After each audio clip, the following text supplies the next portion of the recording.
Welcome to What's Your Story, where we, Jamie Marco, and Stan Brown, delve into the extraordinary lives of everyday people.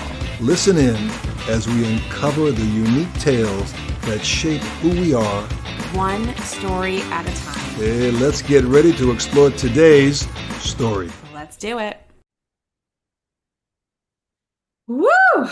What a week, right? Oh my goodness. But it's early Friday. It's looking like the whole weekend to go, So I know. I mean, it's interesting because this isn't going to air. So listeners, if you're listening, we obviously want to record, get things ready, make sure it's good for you. We don't edit anything that we talk about, but we record when we have time. We're both doing, my dad's full-time retired and it's a very busy job. It's a full-time job. Come on.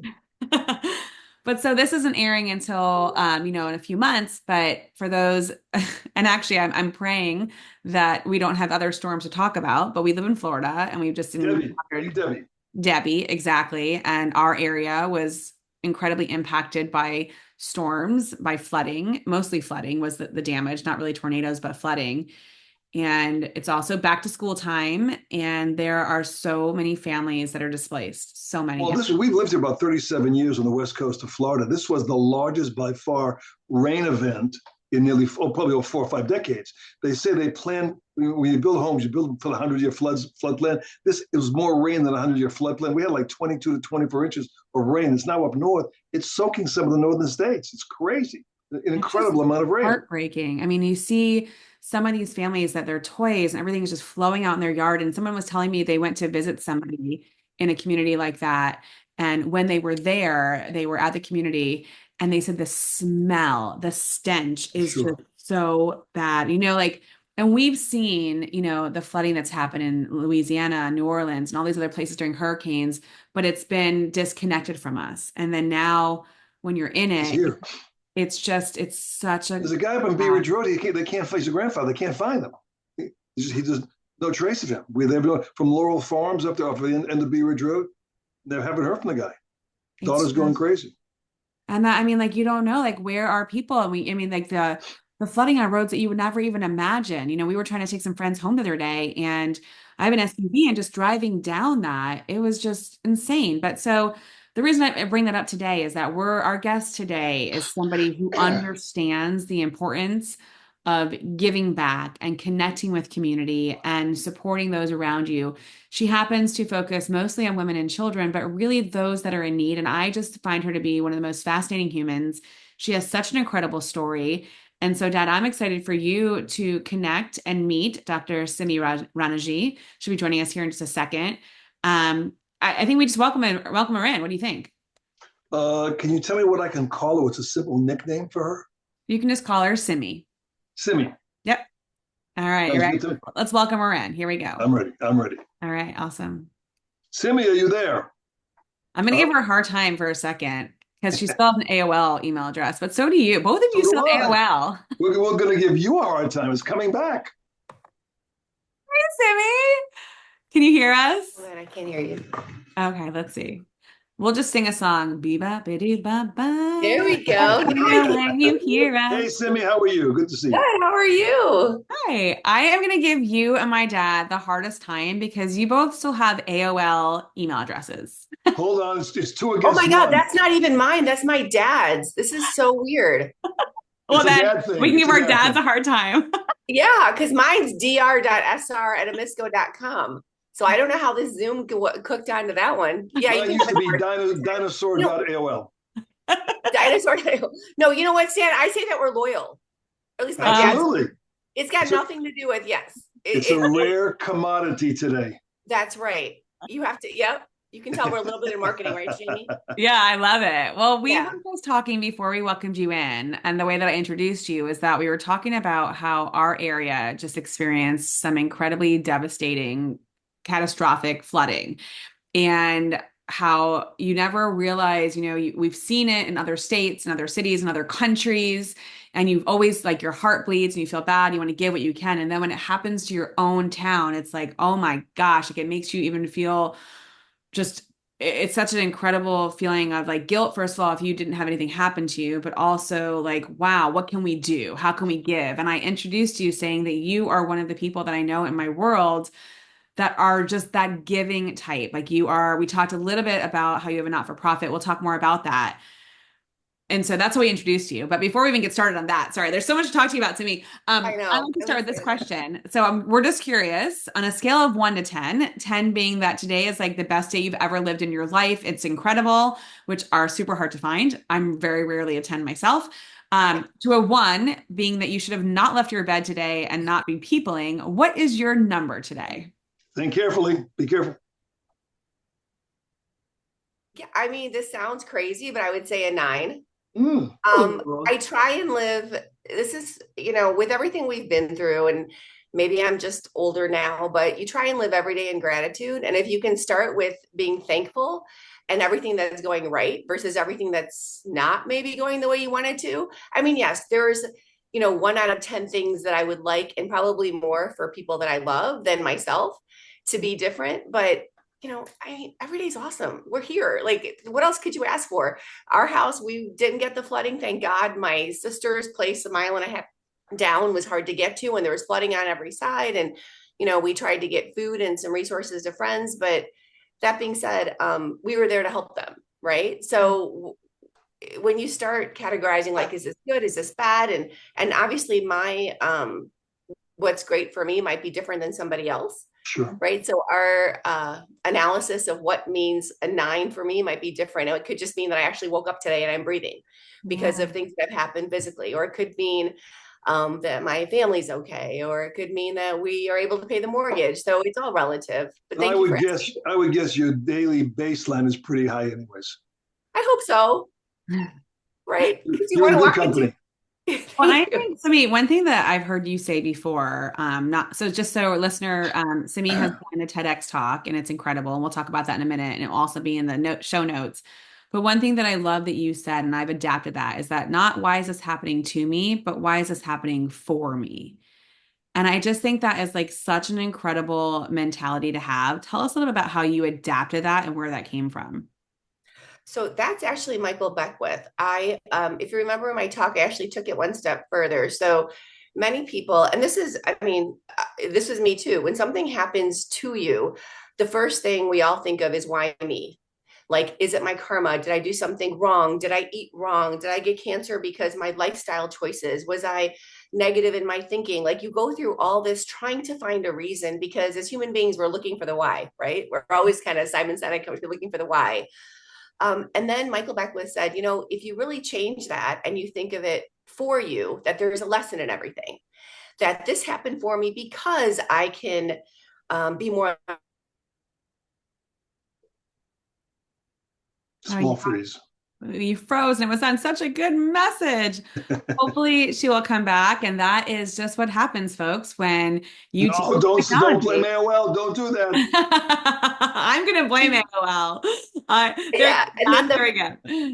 the from, which is what I kind of expanded that whole message to be, because the from is truly an acronym. For me, memorizing things helps, but it's 4 reasons outside myself. So it didn't happen to me as a victim. It didn't happen for me as a lesson, because God, I feel so old and tired sometimes with all the lessons. But truly, how can I flip that and make it from me for reasons outside myself, that these lessons and these experiences and things that I've gone through really is for the benefit of others. So whether they're going through it, or whether they can stop somebody from going through it, or maybe help somebody on their journey. Um, you know, my dad, whose AOL address is there, he's going to love that I'm giving it to everybody. But my mom and dad were always like, you can't take it with you. We believe in, afterlife. And what does it matter? What are you doing today? What are you giving back? And so that's kind of how I try and live my life. And hopefully my That's kids. kind of life coaching kind of stuff. Yeah. And that's why you're I such hope like it's a, my example. impactful leader, and why people just gravitate towards you. So I wanted to write that down. So you said the from, and I'm trying to remember it. So for reasons outside For my, reasons outside myself. Yeah. mm, So really, like, it's funny. I had dinner yesterday with a new friend, and she had seen the TED Talk, and she said,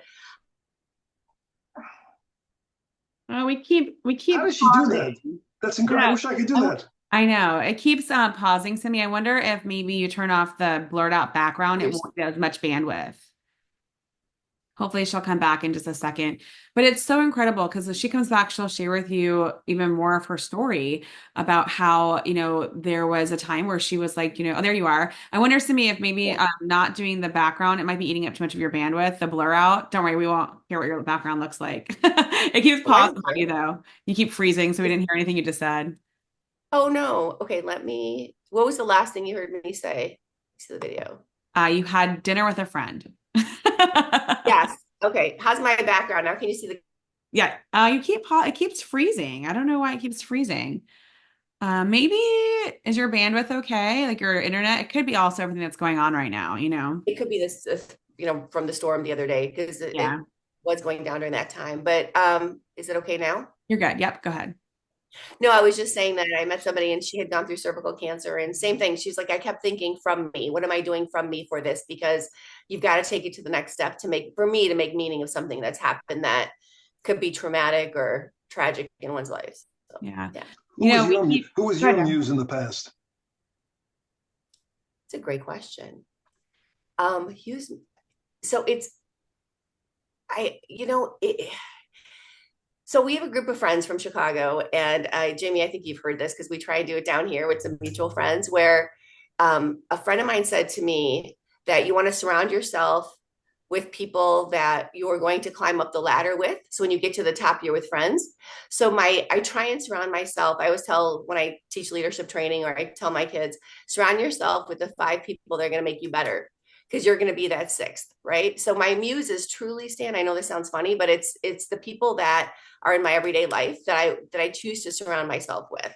So there's, leaders of organizations, there's selfless giving individuals, there's family that I hope I can raise my kids like they're not like Sure. iconic figures. Like, I mean, obviously, like my daughter and I talk about Jane Goodall, and we talk about other figures, iconic individuals that we just admire, from Dolly Parton to her selfless charities to whatever Dolly my Parton, Jane Goodall. I mean, those are like that's a spectrum. right, totally.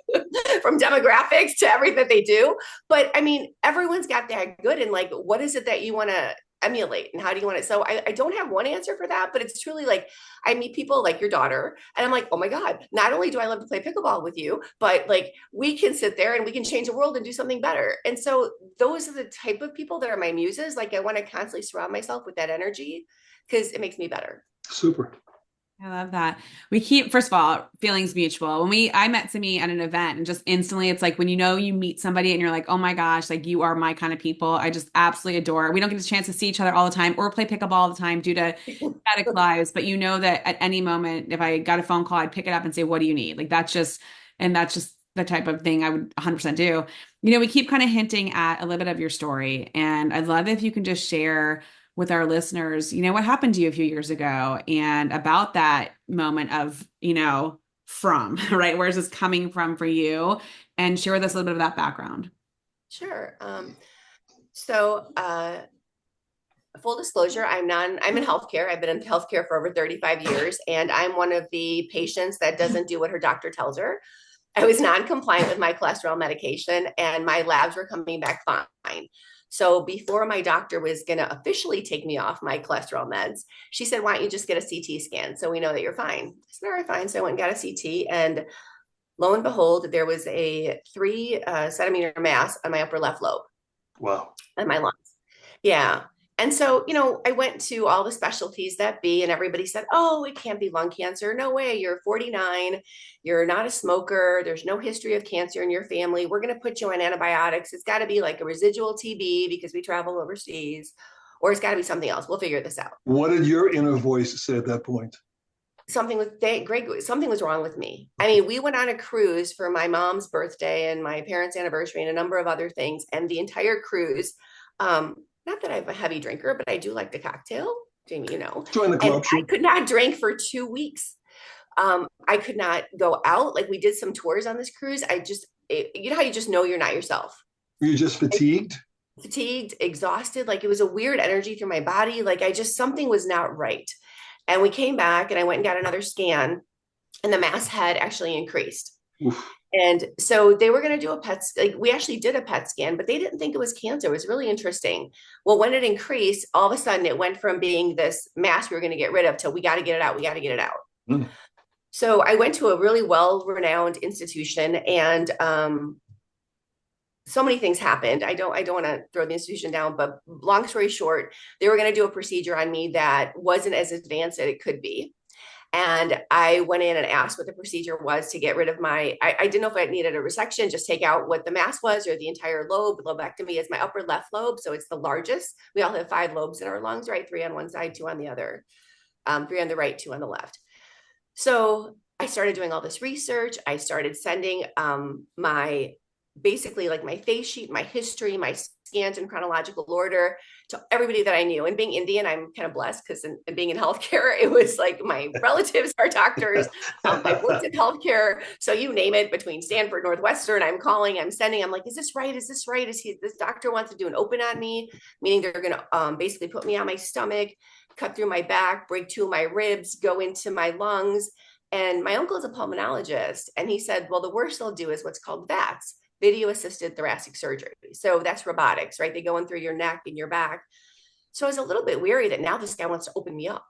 Long story short, I was told to run, find another surgeon, went through this entire journey of being in healthcare for so many years and launching the first non-small cell cancer drug and doing patient journeys with patients. And now I have this weird experience where I am the patient. I would have taken that drug if I was not stage 2, but stage 3 or 4. And the questions that I asked those patients seemed so remedial and stupid. I don't know any other word to say it, because, when you're up pacing at 4 a.m. because you're, sorry, I'm going to push on, but you're not going to live, right? Because it's a death sentence almost.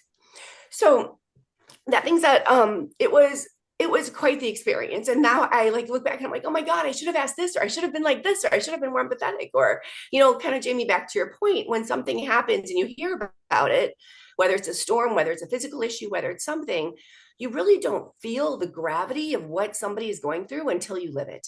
Right. Well, it's the objectivity versus the subjectivity. It's a whole different world. 100%. Yep. Objectivity. Love it. So that journey for me was something where it was to me, then for me, then going through all the, the denials, the why me, the da da da da. And then thankfully, I actually went in, had my surgery. It was cancer, obviously, had the lobectomy, then I resected the whole thing. When I was in surgery, flatlined. And so actually they had to intubate me. You guys are going to laugh. I'm going to overshare, and your audience can get me for this, but I remember waking up, and I was in plastics for many years at Northwestern, and I woke up and they actually have to balloon your stomach so they can see your lungs. And I thought, oh God, they messed up. They gave me a breast dog. Like, it's not a bad thing. That was my first thing. I'm like, did we pay for this? I mean, that would have been like a great double whammy, right? Right, literally double and whammy. But but that it was the case. It dissipated. But because they intubated me, and I lost my voice for about 3 months, and I started writing blogs, and it was neat because I actually thought I had more of a voice when I couldn't speak than when I actually could speak. It was wild. And, all the things that you don't think are going to be so important. So, we're blessed that we have a lot of family, but a lot of family overseas, a lot of family that, from Chicago, et cetera, places we've lived. So my parents leaned on my sister a lot. My sister was overwhelmed. So she started this Facebook page, which honestly, that was one of my talking points in the TED Talk, was use technology, because I couldn't breathe sometimes. I literally felt like my chest, I didn't have any air. And so 3 a.m, 4 a.m, I would go on Facebook and I would just see the sweet messages from people that cared for you. And that was huge. So that was one of the things that I thought, I would have never known to tap in and just write something to somebody who was going through something, just here's something of, positive reinforcement, or you're going to get through this, or, I started joking around, a friend of mine sent me some lungs, because she said, when I had my breast cancer, she's like, I got new boobs, you couldn't get a new lung, so here you go, here's some new lungs as a necklace. So I have that, little things like that just were so meaningful that you didn't think about. So that happened. And then the community came together. All of a sudden there was meal trains, the kids, after 3, even when the meal trains were done, they would go to the door and they're like, there's no more food coming, Mom. I'm like, no, baby, I gotta hear back to me. Sorry. It's what it is. Because that was great for a while. We did some prayer things in my home that I really had wanted to do, but just honestly didn't take the time to do. um, life was different. And if you talk to any survivor, there is definitely survivor's guilt, but there's also this feeling of I'd say the first year. And I've talked to other friends of mine who say sometimes you want to go back to that moment only because there's such a clarity and beauty in everything that you experience. Like the leaves on the trees and the flowers and the smells and the things that you're still here are just very different. And so to be able to be thankful in that way is pretty powerful. That's And that's incredible. Most definitely why you're a nine and why you always show up as a nine. And it tells the story of why you have that attitude of gratitude. And it's unfortunate that you have to go through something like that. And I have a good feeling. I didn't know you before that, but I'm pretty sure before that, that's the foundation of who you are anyway. But I think that it's incredible that you say like things just change and you become so grateful that you get the opportunity to even be here, right? I think that's just amazing. And obviously you have a greater purpose to serve still. It wasn't your time. I don't know. I just remember when I flatlined, like everybody talks like, what happened? Like, I remember the negotiation, like, I'm not done. I'm not done. I'm not done. Just let me help my kids. Let me get them through college. Let me get them through there. I'm not done. I'm not done. I'm not done. So I don't think we're ever really done, but yeah, I'm thankful to still be here. You had no knowledge or feeling of flatlining at all. They just told you this afterwards. No, I have knowledge of it. Can Oh you yeah, I have share? knowledge of it. Can you share? Or is it too personal? It's kind of personal, but bottom line is like I'm not scared. I'm not afraid to die at all. Like it was cool. Could I'm you afraid to leave my loved ones here, but I'm not afraid of what happens next. did Let's it put it get that to way. the outside of body situation or not? Oh yeah. Oh yeah. But it was like every particle of me was one with the universe. I can't even explain it. Like it was just You bliss. you see the connectivity that is there all the time, but we're unaware of it. No question. And all the stuff that we tend to on a daily basis, like here and like, whether it's Facebook or Instagram or news or negativity or this is happening. I mean, it's Gone, all gone. doesn't matter. Like it Well, doesn't. they tell you to be in the moment. The point was you were the moment. Hmm. No, she froze. I hope she heard that. She's still in it. Yeah. Pretty incredible, right? Though it's like I mean, when we started this podcast, we would never, we talked about how there's incredible stories that you hear. Oh, my dad said, go ahead, Dad, repeat what you said. The thing is, people always profess to try to stay in the moment. At that point, you were the moment. Yeah, that was beautiful. I absolutely Any remember. any post operative directions at all? Are you clean for a while? Yeah, I mean, every 3 months I go back and get checked. So that's always an experience. It's always a little bit so But it must have been encapsulated just into that one lobe. Hopefully, I'm sorry. the tumor must have been encapsulated just Yes, it into was that single encapsulated. lobe. Yes, it was. Yeah, they did remove the entire lobe, but yes, it was encapsulated within that lobe. And so, you just have a different existence. Everything's more strategic. I mean, I don't have the same, obviously, 40% of my lung capacity is gone. So It when doesn't I impact you on the pickleball court because you're a beast. no, I'm just more strategic. Whatever I can do to move less is good. So you have a different approach. I'm not saying it's bad, it's just different. I love it. But that story there's like so much more that we're not even like tapping into. But I think it really paints a picture of just how your state of mind has always been someone who's like, I want to give, I want to give a greater purpose in this world. And that's why I believe you also started a not-for-profit. So share with us a little bit about how that passion in you and that compassion in you both led you to start your not-for-profit and what that's about as well. So years ago, I was privileged to do some work in India and really felt a connection with helping some of the women there. I can tell you the story. It was my first lesson in marketing. I was there because I had won this thing, and Not this thing. It's kind of a big deal. Would you like, if they Google you, they're gonna find it out. So go ahead. What was the thing? so in 1990, I won Miss India. It Ooh, was Miss India, Illinois, then USA, and then I competed globally and was honored to go to India. I was supposed to go for 2 weeks. I ended up staying for about 4.5 months. Loved it. Went from Kashmir, the northernmost tip, down to Trivandrum, and did speaking engagements. And as the first one, each winner had to take on some sort of how they could benefit the world. Basically, how could they improve India, US, whatever it might be. And obviously, as we know, there's a lot of people in India. So I wanted to do zero population growth. I thought that was something of value, and educate like two income or two parents having two children.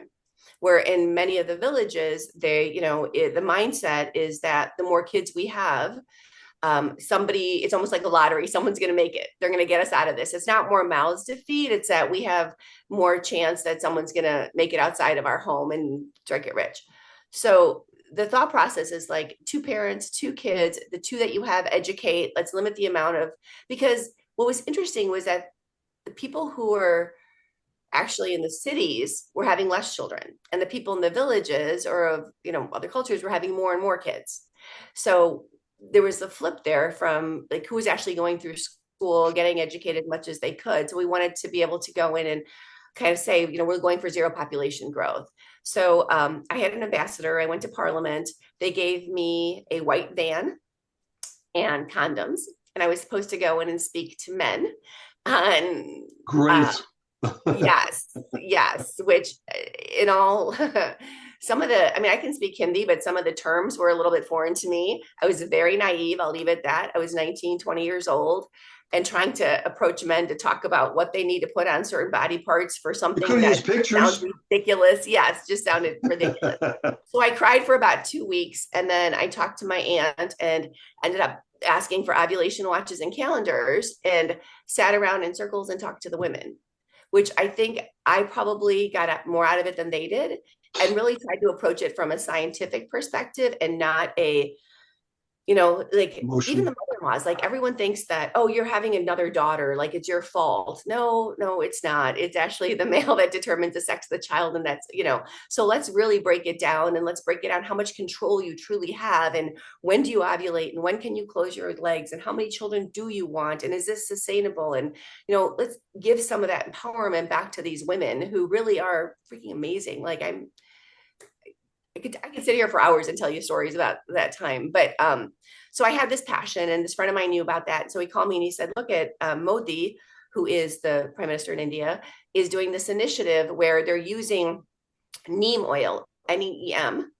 They call it the turmeric of tomorrow. And I know, Jamie, you know much about it. Basically, they're using neem for agriculture instead of urea, because urea hurts pollinating animals. So, we're all trying to help the bees and everything else. So to get this neem oil, they've employed 800,000 women, worked with 1,200 NGOs to get this neem oil. And my friend had the global rights to it. So he said, do you want to start a company and sell it? I said, no, I don't. But I would love to do something like a global sisterhood where we educate and empower women. And we're doing that side of it. So his for-profit company gives 10% back to Mission Neem 5. That's the name of the nonprofit. It's themn5.com. Thanks for letting me talk about it, Jamie. I love this. Mm-hmm.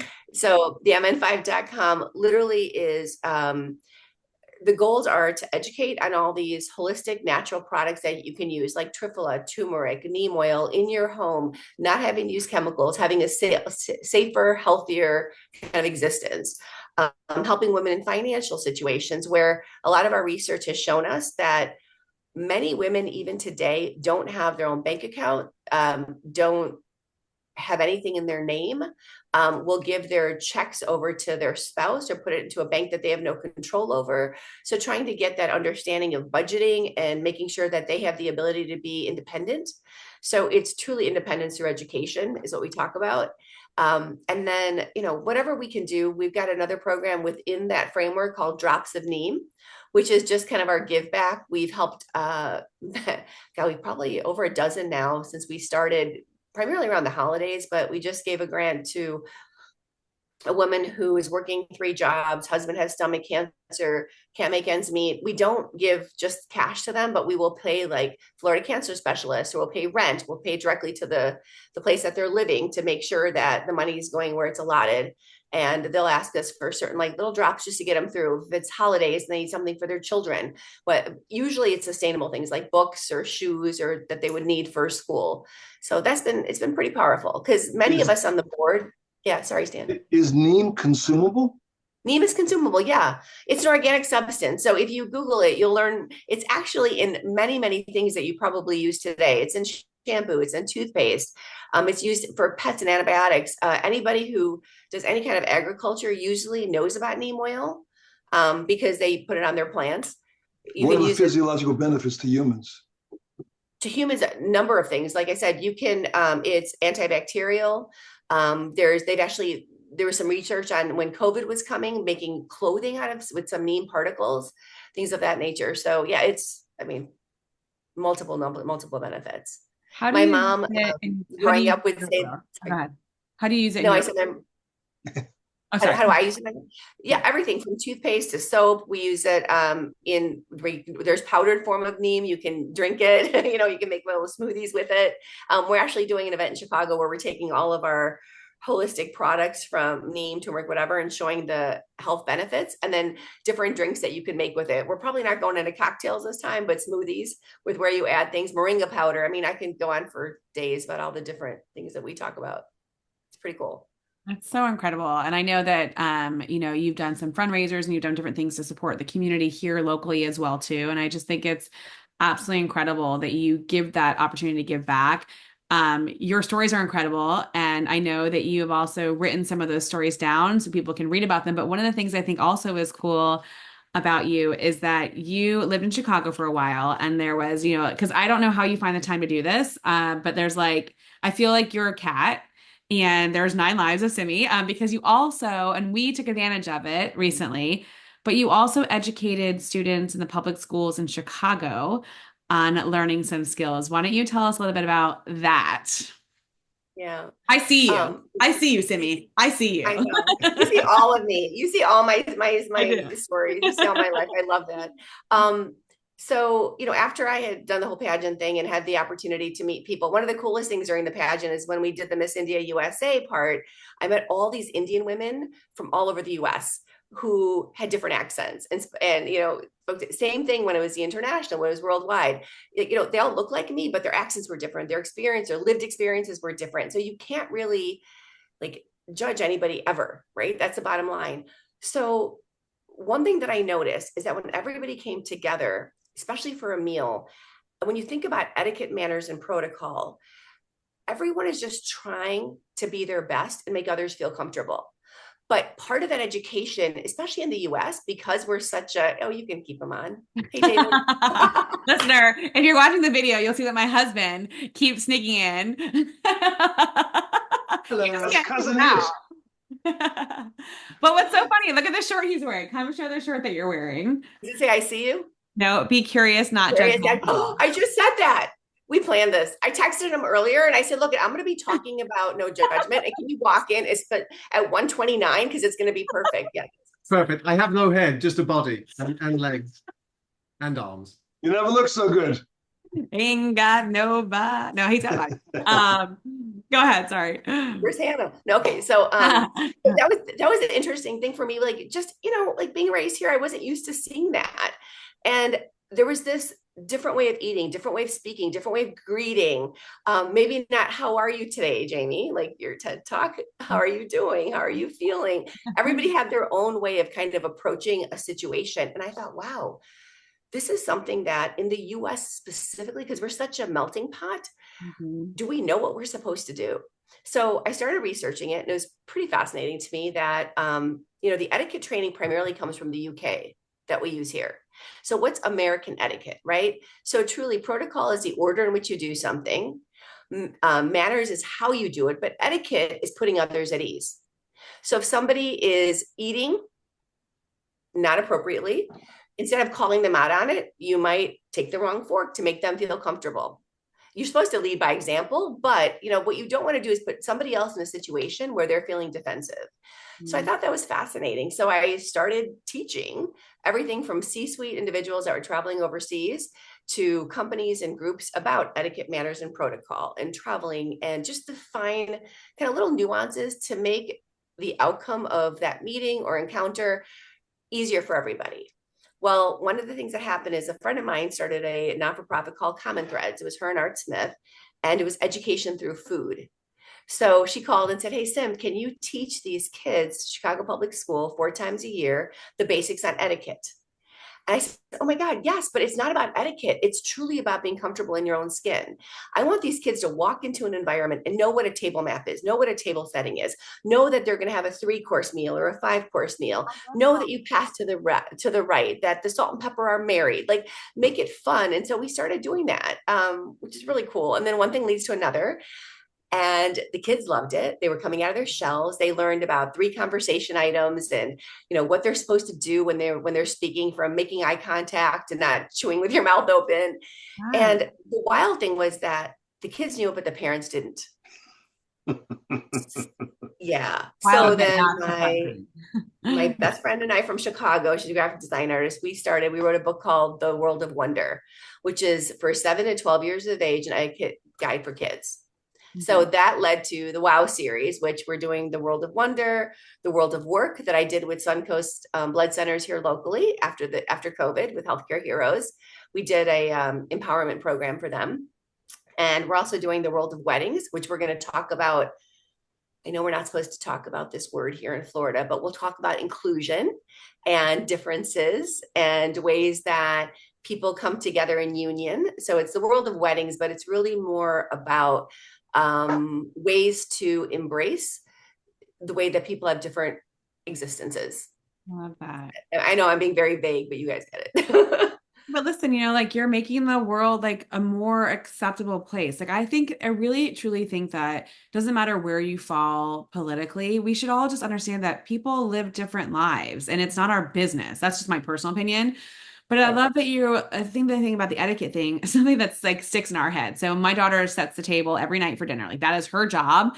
And she still says to herself about the alphabetical order of the thing. So fork, knife, spoon, right? That's how Yes. like that's like, I don't know if you do Do you that, just but like, remember that? yes. Oh yeah, drinking bread, drinking bread. Yeah. So Yeah. like, so if you go Yeah. like this, but it's opposite for you guys. So the drink is on the right side, the bread is on the left side, like the bread plate. And like just it's really those little tiny details make the biggest difference. I mean, I first think of like the scene from Pretty Woman, right? Where she's like, Yes. what do I do? Yeah. And then the oyster flies across the room. Yeah. Um, but we might have some younger listeners. So if you don't know Pretty Woman, go watch it, please. I actually was talking about the movie Ghost in a class recently, and someone's like Casper, and I'm like, Oh no, God. like Demi Moore and Patrick Swayze. They're like, huh? I'm like, Yeah. oh my Yeah. Yeah. Jim, you're God. aging yourself, love. I know, it's scary and sad. But I just think it's so incredible. Like you have your hands and everything. How do you, and then you have 2 incredible children, who are just amazing and they are following in your footsteps and giving back and being part of the community. How in the world do you find time to do it all? Well, I mean, right back at you, my friend. I mean, it's It's about you, not me. It's not my story, it's your story. no, but it is. I mean, somebody once told me this, I'll never forget it. They said, if you want something done, give it to somebody who's busy. Mm, yeah, And it's so true. Like, I hate to say it because we will multitask, we'll fit it in, we'll prioritize. It'll get done somehow, some way. And I think I'm better busier than bored because I mean, I feel like sometimes I'm either on or off. So if I'm on, that's awesome. And that's where I want to be. But if I'm off, then just there's nothing happening. So it's that balance and making sure I'm a little, I joke around and say that I'm a little ADD, but I didn't finish the test because it was I love that. I so love that. I was told I'm high functioning ADD. So I have to have a lot of things going on because I get bored. So I'll do something for a while and then I'm like, oh, you know what? I'm done with this book. Like I want to do something else now. So let me do this. So I'm going to put something in the oven and I'll come back. And then thank God I work from home because I can do 10 things and feel like I've accomplished something by the end of the day. I love that. I can't think of anyone who So could have described me any better than what you just described as yourself. And it's no wonder we're so connected. In fact, I put something on the oven and I forgot it was there and I almost started a fire earlier. So there you go. coming over for dinner. There you go. It's blueberry jam. So I'm trying to blueberries are running out. I'm trying to make some, I don't know. I'm like, I'll just make some jam while I actually do a work and whatever. Yeah. Your story is so incredible. And I'm so grateful that you've given us the opportunity to share just this, like a snippet of what you do. Right. Speaking of being busy, what's next? We know we've talked about the world of wonder, we've talked about the weddings, but like, what is next for you? Like, what is something that you want to like, what's your mission project or something that you like, something that you want next? it's funny. I'm sitting here thinking like, what's next for me? And truly in the form of like your mom first, your corporate woman next, you're this, you're this, you're this. Like, school starting on Monday. My daughter, my son's going overseas. He's going to be studying in France next term, or sorry, Oh, Italy.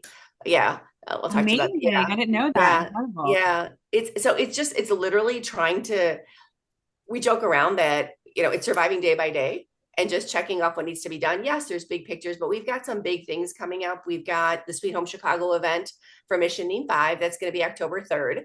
So we're excited about that. My dad's got a milestone birthday coming in December. We're planning for that. We're planning to be overseas for, so it's like those are in my head one by one, just trying to take care of it. I don't know, like some like BHG, big hairy goal that they call it, right? But it's just I'm gonna write that PhD. I love that. it's those baby steps. I feel like every day, as long as I can get up and do a little bit more, be a little bit better, make an impact, so then when I rest my head at night, the day was well served.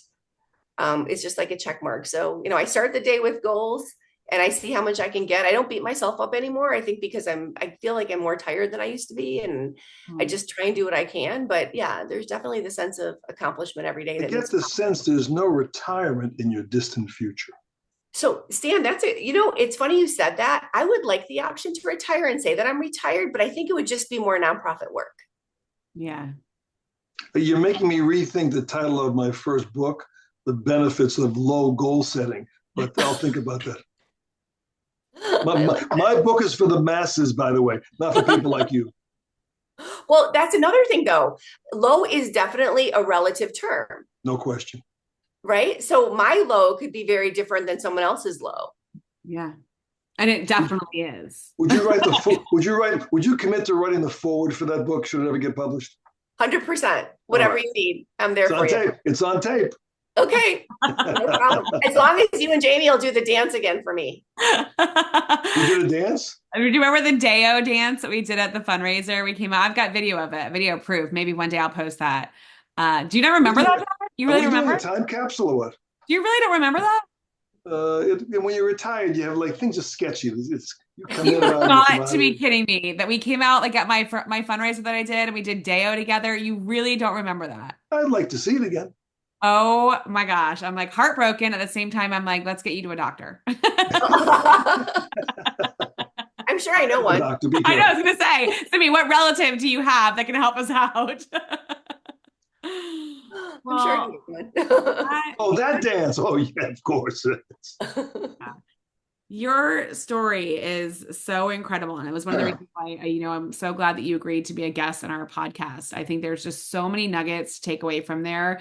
And listener, we're going to put in the story notes where you can reach out to Simi, how you can connect with her for any of her programs, for Neem, for learning more about the, world of whatever it might be, any of the WOW books, talking with her about, I know you also do some coaching and some leadership stuff. And I think that there's just a kind of tremendous opportunity for people to connect with you and learn more. And just kind of be able to get some of that incredible energy that you have because it's super infectious. Thank you. Oh my God. This is great. I really appreciate it. It was superb. Yeah.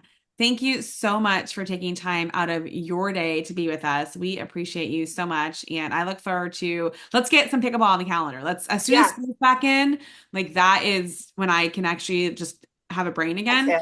Yep. So yeah, let's do that. Let's get that on the calendar, or even if not that, let's get like cocktails or something like that. Anything or all of the above. Yep, absolutely. Yeah. Pickleball. Do something nice for yourself today. Thank you. I like that. Well, I'm doing something nice for myself. I'm on with you guys. Oh, you're so sweet. What I asked for. Stop it. Are you kidding? This was like the highlight of not that this is why it's a 9. No, I'm It was so funny. This morning, I'll end with this. This morning, I had the opportunity to go in and speak at my daughter's school. I was invited in just to speak for 30 minutes to, there's been a lot of moving parts and I saw that with what's happening. Yes. With the kids going to, yes. Oh my God. I saw your post was really powerful. Oh, thank you. It's just the thing is that we truly forget that people are human. And then I saw another story the other day that someone had posted saying that they felt like one of the rescues of the people that were flooding was all staged. I'm like, are you out of your mind? And it's like, people have forgotten that people were all human. Like no robots are walking around. AI is real, but we don't have any robots, or maybe aliens, I'm not really sure. But people are real, and we need to give more grace to people that they are just trying to do their jobs and trying to support. And I think it was like I started my morning off being in a room full of, there must have been 70 people there, of just people that are like helping us raise our children, and it takes a village. And I love what you have done for the women and the children, whether that be through education through food and etiquette, or through Neem, or just in our community, because you're incredibly involved in the leadership programs in our community. And we need, people like you are the reason why we're all still here and I loving still each want you to do, other. I'm going to give a plug. I still want you to do, we did Leadership Manatee and Leadership Florida. Definitely powerful programs. And through Mission Neem 5, we've given scholarships for various junior leadership scholarships and things of that nature. So I would definitely encourage, like, if you can get in the community, because you don't know what's out there until you're out there. And one of the things you said earlier, whether you're political, you're this, you're that, like, we came from Chicago. Florida is definitely a different demographic than what my kids have been used to. I mean, we're Indian and everybody speaks Spanish to them first. And was like, I had to sit there and say, look, you have to understand. And it was a teachable moment where all of us come to the table with very different backgrounds, not even in a marriage, forget that. I mean, we're talking about food that you eat, language that you speak, beliefs that you have, like you said, let people be people. And I had this conversation. So we're Hindus, we don't proselytize, like, right. It's supposed to be a culture, not really a religion. We live a certain way. And if you like the way that we live, join us. If you don't, you can be a religion. You can, whereas other faiths proselytize, they want to have you convert. So my kids were like, well, why? I'm like, but that's what they believe. To them, that resonates. And that's what they're trying to do to make you, which is what they're supposed to do according to the way that they were raised. You're supposed to let people live. So it's authentic to you to let them do what they want to do. So there's a clash. So before saying that what they're doing is right or wrong, that's their experiences. And it's everything that they consume. Consume is not only what you eat, it's what you see, what you read, what you hear, how you influence. So make sure that all your consumption is who you want to end up being, right? So I was in media and marketing, and one of the things that drives me crazy, like if you look at things that people post, right? Go to NewsGuard.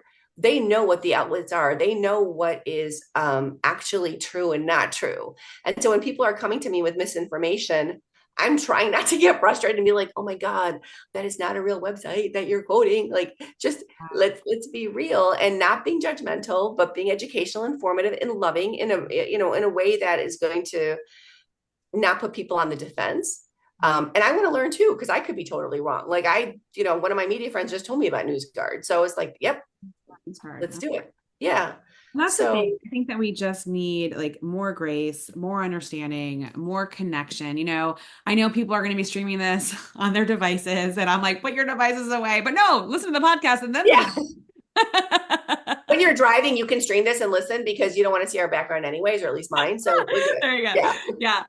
But that's the thing, is that there's got to be a balance, right? There has to be a balance of just, when we get back to having conversations like we had today, this conversation, it energizes you. That's what I was going to say this morning. I came home and I started my morning off kind of crummy. I went there and they were like, oh my God, that was so great. I'm like, no, it was so great for me. I felt like I just feel good. Come together. Right. Yeah. Right. So I love it. I think people forget how much personal power they have. Like, you can walk into a room and change that energy, and you can make it better or worse just by who you are. And so don't own that, right? And you do that every day. Like, I've seen your talks, your TED Talk's amazing. You're everything, like, you are that. So just, yeah.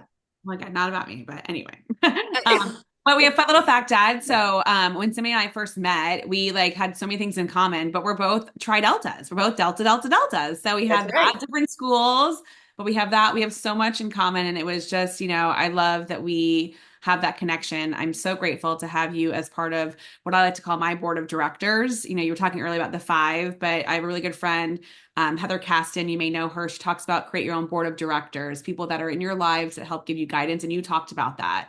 I've got my parents, I've got my husband, but I've got you as someone who I know I can call and be like, hey, what about this? What about that? And I love that lesson. So thank you for that reminder. Thank you for being here. We are so grateful to see you and have you. And I can't wait I'm going to text you when we get off of this, and we're going to make a date. Okay. Sounds good. Thanks. And let's get you a candle for Dad's birthday. Okay. Oh, okay. Yeah. I need a candle. Yes. Those candles are amazing. Dad, we should get her one of the new candles. Can I drop what it is? Well, it's the only one in the world. Why not? A brand new. pickleball birthday No camp. way. Way. Musical This is like spinning birthday pickleball, candy. but that is really cool. Yes. So it's patented. It's ours. We will let you know when I have one. You'll be the first one to get one. Oh my God, I love it. No. That is Everybody- what to celebrate. We have to do another tournament, Jamie. I know, Dad. That's who We I have a medal. We Yeah, have medals. I don't know where my medal is. I don't know either. It probably cleaned up, but that was like probably my one and only pickleball medal. We need to do it. Let's do it. Okay, we are gonna get together. We're gonna make it happen. We're gonna medal again, and Yes. it's gonna be amazing. Thank you. Everybody gets a trophy, no problem. No, they don't. We deserved no. it. Everybody did not get a trophy. No, they did not. And we played our hearts out. Dad, that's when I got a nasty Nelson. Somebody hit me with the ball, and I was like, "What are you talking about? That's their point." Oh, I was Yep. Yes. so mad. Yes. All right. Well, we'll talk soon, Simi. Thank you so much. A total pleasure. Nice to see you. Nice to see you. Bye, Bye-bye. Simi. Bye-bye.